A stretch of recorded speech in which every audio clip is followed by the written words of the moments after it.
This is Kali Persall, editor of Institutional Investing in Infrastructure, and I'm here with Noi Spyratos, managing director of CBRE Investment Management's private infrastructure business. We're going to talk about Infrastructure 2.0 and the resiliency in the asset class. But Noi, before we get started, can you just give a brief introduction of yourself and your role at the firm? Happy to, and thanks so much, Callie. I'm really excited to talk to you today about this topic. So I'm a managing director and head of portfolio management for CBRE Investment Management's private infrastructure strategies. I'm also the deputy portfolio manager for our flagship fund, and this fund is a global mid-market infrastructure fund which focuses on what we refer to as Infrastructure 2.0 investments. So there's been a bit of talk about Infrastructure 2.0. Can you just tell a little bit about what that is? How do you define it, and how is it performing today? Yeah, happy to. So when we use this term, we're really trying to refer to that, I'd say, next generation of infrastructure portfolios. So if you were looking, 15 years ago, 2 decades ago, and you looked at what did infrastructure portfolios look like, I would say back then they were highly dominated by primarily energy assets. There's a lot of power production within those portfolios, including things like coal. Large regulated utilities were, a huge part of those portfolios, as were midstream assets. But today we really have the benefit of constructing an infrastructure portfolio that looks quite different from what that Infrastructure 1.0 looked like, as an example. And these are really assets that are going to meet the decarbonization goals of both governments and corporations, and also assets that are just very critical for storing and transmitting digital information. So I do want to give you a couple of examples and how we think about Infrastructure 2.0. In our fund, we have a large exposure to sustainable transportation. That's across a number of companies. We have one of our companies that is providing EV charging infrastructure to short-haul trucks in California. We've also invested in a company that provides these fleets of buses in the Nordic countries. And since our ownership, we've been able to transition the fleet to be, over a third electric versus somewhere in the range of 6 to 7% electric when we bought the business. In addition, we have a ferry company in Norway. Over time, we're moving that towards cleaner forms of fuel, including electric. So that ties into sort of that decarbonization theme that we think about when we think about Infra 2.0. But also outside of the transportation space, we do have significant exposure to digital infrastructure, and that includes things like dark fiber. It includes towers, data centers, fiber to the home, fiber to the premise. This is really the infrastructure that is absolutely critical just to accommodate the continued growth in data demand that we're seeing. And it's been fueled more recently by just a significant investment in AI technologies. And then just one last thing, I want to emphasize what Infrastructure 2.0 is not. So when we're selecting assets, despite this being the next generation, we're still very much focused on those infrastructure characteristics that investors are expecting from their infrastructure allocation. So assets that are more defensive, lower risk businesses, primarily contracted cash flows, contracts where we have some inflation protection, companies where we have some strong yield. So it's next generation while still delivering that capital preservation and just that lower risk investment strategy that investor would expect from infra. Absolutely. Thanks for sharing your views on that. So when investors look at the sector, what should they care about?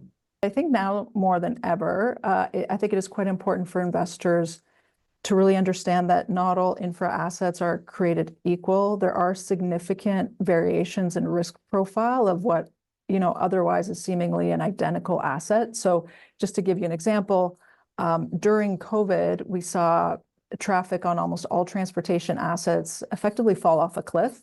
And as an investor, you were protected to the extent your exposure was to availability-based transportation assets compared to volume-based transportation assets. Another great example of that is when you look at renewable energy, which is a big part of infrastructure. Risk profiles of, for example, a wind turbine can be very different. One might have a long-term power purchase agreement where you have visibility on your future cash flows and the stability of those cash flows versus a renewable project that is merchant. And, when you're looking to forecast what our merchant price is going to look like in the next, 5-10 years, it's very difficult to do that. So investors, I think today, and probably more so than ever, really need to look at not just the sector that they're investing in or the subsector, but just really the unique nuances within each business to really determine how are these companies going to fare to the extent that we have disruption in the market. And we certainly have had a lot of disruptions in the market the last few years. Absolutely. So a few minutes ago, you mentioned fiber, and you provided some great insights when I interviewed you for my June feature, which was connecting the dots on fiber to the home. And what I've really come to understand is that there's a lot of mixed views on fiber to the home. Just curious, what's your take on that? Yeah, so we're still very much invested in fiber to the home. We continue to deploy capital in the space. We really like the space. And I think it kind of goes back to what I was saying previously, where, not all assets are created equal. It really is important to pick your spots and just to understand what's really driving value behind those businesses. So maybe just taking a step back in terms of the fiber segment, why we like it so much. There really is a significant push happening from the federal government, and that is to incentivize private investment in fiber networks. And these fiber networks are really meant to deliver high-speed, symmetrical internet to schools, to libraries, and to homes, and primarily to ones that are in unserved and underserved areas. So just as an example, there's going to be over $42 billion of broadband funding that's already started being allocated slowly. I think by the end of the year, we'll start to see some of the first real allocations. And this amount is really meant to help reduce what we refer to as the digital divide. And that is subsidies to help incentivize businesses to invest in these communities where they just don't have access to data. Again, we continue to deploy capital in the space. And when we think about infrastructure 2.0 that I talked about, it's not just about, renewables and decarbonization, but also investments where we can make this social impact, because there's certainly the social impact to providing this type of a service to many of these communities. And then maybe just specific on fiber to the home, we just think there's a significant opportunity to invest over the next few years, 4, 5, 6 years. I will say this isn't a contracted asset like you would expect from infrastructure, but we've gotten quite comfortable just really with the essential nature of the service that's provided. Because if you think about having access to high-speed internet, that becomes quite essential. It's almost utility-like. And in response, what we've seen is very low churn levels in the space. So once you get a customer, you're providing internet service to this customer, they're likely to stay a customer very long term unless they move, and provided that you're providing good service on your fiber network, but also good customer service. From an economic perspective, the payback periods and development yields are highly attractive in some of these markets. And then it does really become important to make sure that you have the right company, the right management team that can execute well on the plan, but also have discipline when it comes to capital deployment. I think where we've seen some fiber to the home businesses run into trouble is when the management team is not able to execute on the plan that was underwritten. But we still believe that there's just a ton of opportunity there for very lower risk, high returning opportunities within the fiber to the home space, and we continue to invest. So in general, infrastructure is regarded to be a fairly resilient asset class, even in the face of macroeconomic challenges like we've been seeing. How has it compared with other asset classes, and what is your outlook for the future? Yeah, so this is quite a hot topic, actually, just that investors are quite keen on. We've had so many examples in the last few years that has really tested the resiliency of infrastructure. We at CBRE Investment Management also have a very deep research team. So we have the research and we've seen how it fares and how it compares. I think there's been a lot of these macro developments, again, putting us to the test. But overall, on a macro level, the data shows that as a whole, the asset class has been quite resilient, and that's through various headwinds, including things like COVID, including through elevated inflation, higher interest rates. So it's doing what it's supposed to do.